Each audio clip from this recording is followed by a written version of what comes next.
नमस्कार मित्रों, स्वागत है आपका हमारे चैनल पर। आज हम कबीरदास जी के बारे में संक्षेप रूप में उनका जीवन परिचय समझेंगे। तो चलिए शुरू करते हैं। कबीरदास जी का जीवन। साहिब बंदगी साहिब कबीर। कबीर या भगत कबीर 15वीं सदी के भारतीय रहस्यवादी कवि और संत थे। वे हिंदी साहित्य के निर्गुण शाखा की काव्य धारा के प्रवर्तक थे। कबीर के जन्म के संबंध में अनेक मत है। कुछ लोगों के अनुसार वे रामानंद स्वामी के आशीर्वाद से काशी की एक विधवा ब्राह्मणी के गर्भ से पैदा हुए थे, जिसको भूल से रामानंद जी ने पुत्रवती होने का आशीर्वाद दे दिया था। ब्राह्मणी उस नवजात शिशु को लहर तारा ताल के पास फेंक आई। कबीर के माता पिता कौन थे, इस बात का कोई ठोस प्रमाण नहीं है, लेकिन ऐसा माना जाता है कि एक गरीब मुस्लिम दंपति नीरू और नीमा ने उनका लालन पालन किया था। ऐसा कहा जाता है कि संतानहीन नीरू और नीमा को जब वाराणसी के लहर तारा में एक तालाब के किनारे पर जब शिशु कबीर दिखे तो दोनों उनको घर ले आए। बाद में यही बालक कबीर कहलाया। कबीर के जन्म स्थान के बारे में विद्वानों में मतभेद है, परंतु अधिकतर विद्वान इनका जन्म काशी में ही मानते हैं, जिसकी पुष्टि स्वयं कबीर का यह कथन भी करता है, काशी में प्रगट भये रामानंद चेताए।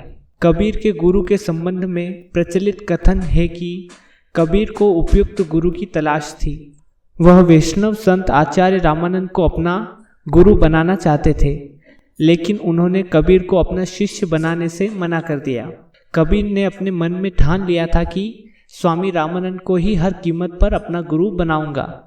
इसके लिए कबीर के मन में एक विचार आया कि स्वामी रामानंद जी सुबह रोज 4 बजे गंगा स्नान करने जाते थे। उसके पहले ही उनके जाने के मार्ग में सीढ़ियों पर लेट जाऊंगा, और उन्होंने ऐसा ही किया। एक पहर रात रहते ही कबीर पंचगंगा घाट की सीढ़ियों पर लेट गए। रामानंद जी गंगा स्नान करने के लिए सीढ़ियों पर उतर रहे थे कि तभी उनका पैर कबीर के शरीर पर पड़ गया। उनके मुख से तत्काल राम राम शब्द निकल पड़ा। उसी राम को कबीर ने दीक्षा मंत्र मान लिया और रामानंद जी को अपना गुरु स्वीकार कर लिया। कबीर के ही शब्दों में उनके गुरु का जिक्र किया गया है, काशी में प्रगट भये रामानंद चेताए। कबीर की दृढ़ मान्यता थी कि कर्मों के अनुसार ही गति मिलती है, स्थान विशेष के कारण नहीं।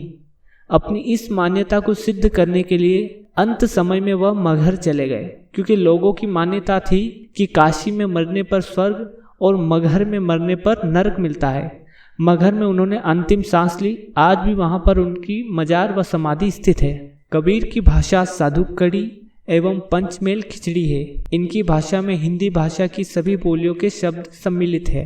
राजस्थानी, हरियाणवी, पंजाबी, खड़ी बोली, अवधी, ब्रज भाषा के शब्दों में बहुलता है। धर्मदास ने उनकी वाणियों का संग्रह बीजक नामक ग्रंथ में किया, जिसके 3 मुख्य भाग है, साखी, सबद यानी पद और रमेनी। साखी संस्कृत साक्षी शब्द का विकृत रूप है और धर्मोपदेश के अर्थ में प्रयुक्त हुआ है।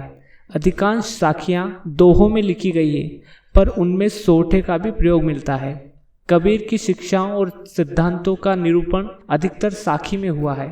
सबद गेय पद है, जिसमें पूरी तरह संगीतात्मक विद्यमान है।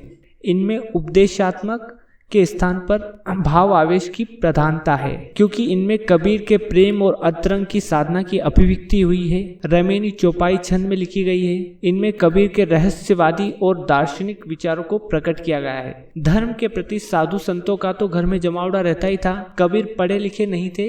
मसी कागज छुओ नहीं, कलम गही नहीं हाथ। उन्होंने स्वयं ग्रंथ नहीं लिखे, मुंह से बांके और उनके शिष्यों ने उन्हें लिख लिया। कबीर के समस्त विचारों में राम नाम की महिमा प्रतिध्वनित होती है। वे एक ही ईश्वर को मानते थे और कर्मकांड के घोर विरोधी थे। अवतार, मूर्ति पूजा, रोजा, ईद, मस्जिद, मंदिर आदि को वे नहीं मानते थे। वे एक ईश्वर को मानते थे और निर्गुण भक्ति धारा के एक महान कवि के साथ साथ एक महान संत भी थे, जिन्होंने अपने संपूर्ण जीवन में अनेक भजन, साखी, दोहो आदि का निर्माण किया। ऐसे संत महान कवि को कोटि कोटि नमन और सादर प्रणाम। साहिब बंदगी साहिब कबीर। धन्यवाद।